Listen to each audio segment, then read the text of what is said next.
السلام عليكم واهلا بيكم في حلقه جديده. هنتكلم النهارده عن الافلام اللي نزلت في السينمات، سواء الافلام العربيه او العالميه الاجنبيه. في البدايه الافلام العربيه. الافلام العربيه اخر افلام نزلت فيلم الشاطر من بطوله امير كرارة وهنا الزاهد ومصطفى غريب. هو فيلم اكشن كوميدي، ده الطابع بتاعه شبه احمد واحمد وكده، بس انا بصراحه لسه ما شفتوش، فلما اشوفه اقول لكم رايي فيه بالظبط. الفيلم اللي بعديه نازل يوم 30/7، لسه هينزل، روكي الغلابة من بطولة دنيا سمير غانم ومحمد ممدوح ومحمد ثروت. هو فيلم برضه نفس طابع الاكشن والكوميدي الاتنين مع بعض، فشكله هيبقى فيلم كويس، متحمس له. في الاعلان الرسمي بتاعنا كنت شايفه من قبل العيد الكبير، كان نازل في السينمات، والفيلم نازل 30/7. والفيلم التالت نازل في شهر 8، فيلم درويش من بطولة عمرو يوسف ودينا الشربيني. هو فيلم برضه هيبقى طابع اكشن واكشن كوميدي برضه تقريبا، شفت الاعلان بتاعه برضه من فتره، فالطابع بتاعه هيبقى كده برضه. فدي الافلام العربيه اللي نازله السنه دي في السينمات. وطبعا منتظرين فيلم 7 دوجز اللي لسه مش عارفين هينزل امتى تحديدا، ده فيلم منتظر بشده. اما في السينما العالميه الافلام الاجنبيه اللي نزلت، فيلم نزل جديد، فيلم سوبرمان اللي نزل في السينمات، في ناس بتشكر فيه وفي ناس مش عاجباها الفيلم، فبرضه انا شايف له نسخه مختلفه مع اني لسه ما شفتش الفيلم بتاع ده. لما اشوفه ان شاء الله ابقى انزل فيديو عنه وتقييمه بالظبط. الفيلم المنتظر هينزل يوم 24/7، ذا فانتاستيك فور اللي هو فيرست ستيب دوت هينزل برضه. حاسس هو ده افلام الخارقين بقى والادفنجرز وكده، نفس الفكره،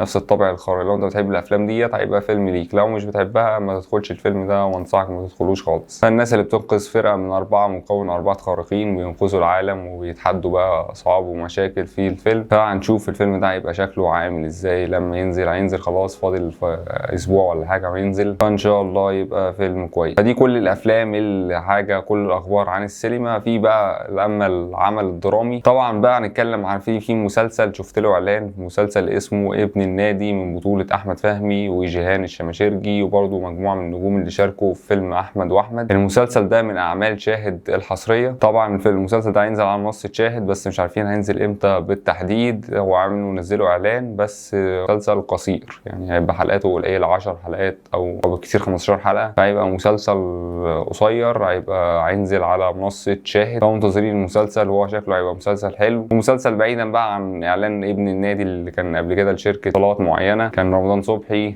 طبعا ابن النادي الاهلي، بس هو المسلسل نفس الفكره بس مختلفه طبعا، مش النادي الاهلي والحوار ده، فشكله هيتعمل كويس. واحمد فهمي طبعا اختيار مميز للعمل ده بالذات، لانه اصلا واحد ليه في الكوره والشكل ده، فان شاء الله يبقى مسلسل كويس ومنتظرينه. فدي كل الاخبار اللي في السينما والدراما. فلو بقى عجبتك الحلقه ما تنساش اللايك والشير والسبسكرايب وتفعيل جرس التنبيهات. تابعني على السوشيال ميديا كلها في اللينكات في الديسكربشن. اكتب لي في الكومنتات عايز تشوف ايه الفتره الجايه، ونشوفكم في حلقة جديدة. سلام.